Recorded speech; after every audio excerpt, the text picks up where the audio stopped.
3 years ago, I walked out of my doctor's office with him telling me that there's nothing they could do for me at the time. That I had advanced liver disease, cirrhotic, and they had tried everything, 2 different courses of interferon. They came out with the new drugs, tilapivir and bocephlavir, and he told me at that time that he would not put me on them because he didn't think that my liver could handle it. So I didn't know what to do. They didn't know what to do. I just kept pushing them. What can we do? What can we do? What can we do? They referred me to clinical trials.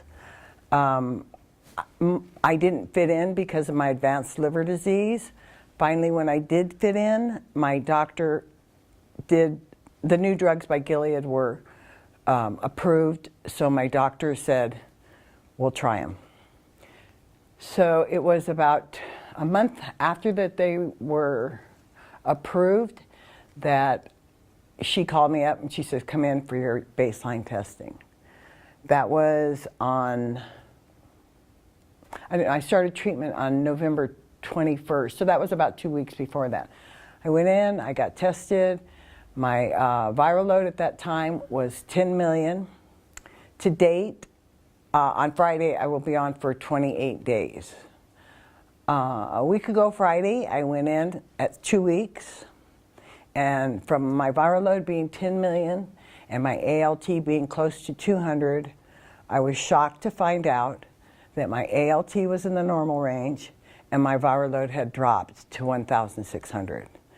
I couldn't believe it. I was like astounded. And it gave me hope because the last thing that they had told me before this treatment was that there was really nothing I could do.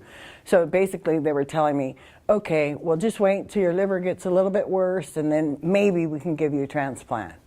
So it's looking, I'm very hopeful. These new drugs seem to be incredible. I'm afraid because of everything that I've gone through before to count my chickens before they've hatched. But I'm just hoping and keeping my fingers crossed and praying that this will work. I do have to remain on it for 24 weeks. And so far, I have had nothing but a slight headache. And that compared to the interferon is like a day in the park. So I'm just walking through this and doing the best I can. And I can even get to work without, the last time I was on treatment, I would get in my car and I would drive to work, and I'd get to work and I'd say, whew, I'm glad I made it. I don't even know how I got here, but I'm actually coherent and together and aware of what's going on around me in comparison to before. The only other thing that I would want to talk about today is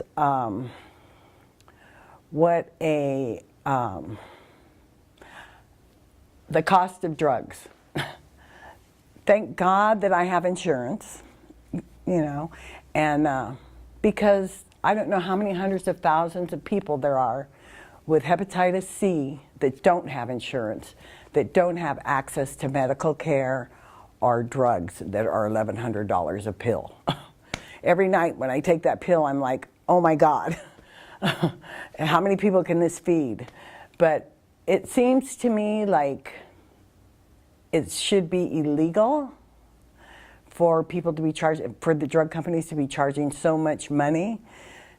But on the other hand, I'm grateful. I don't know, it's sort of like a mix-mash of feelings and thoughts about it. I do work in the field, and there's so many people that, underprivileged people that I serve, or underserved people that I work with, that it's hard to even find them a doctor to go to, let alone somebody that will treat them. So that's basically another thing that I wanted to bring to the attention of everybody here, because I know everybody here treats people, are trying to link people into care, and so that's another reason why I'm here talking today, is let's get these people treated.